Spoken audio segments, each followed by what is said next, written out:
है तपाईहरुले ओपनिङ पनि हेर्नुभयो, क्लोजिङ पनि हेर्नुस्।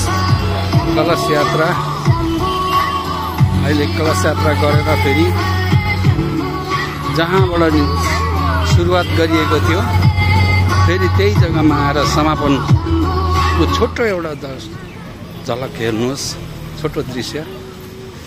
र तपाईहरुले शेयर, कमेन्ट, सब्स्क्राइब गरिदिनुस्, जसमा कि सबैले थाहा पाउन सकोस्, सबैले बुझ्न सकोस्, हाम्रो जति पनि धर्मावलम्बीहरूले जान्न सकुन्, बुझ्न सकुन्, देश विदेशमा भएर बस्नु भएको जति पनि हाम्रो बाबा आमा, दाजुभाइ, दिदीबहिनीहरू हुनुहुन्छ, उहाँहरूले 30 मार्च 2025 देखि 7 अप्रिल 2025 सम्मको यो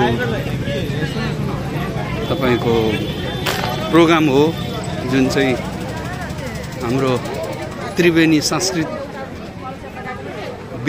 विद्यापीठको प्राङ्गणमा हुने गइरहेछ। र हजुरहरूलाई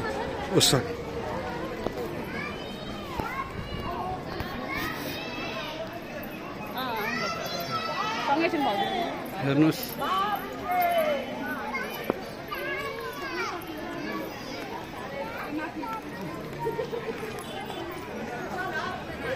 थ्याङ्क यू सबैलाई।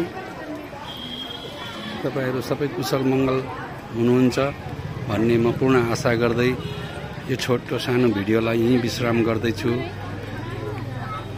जय भारत माता की जय हो। थ्याङ्क यू, धन्यवाद।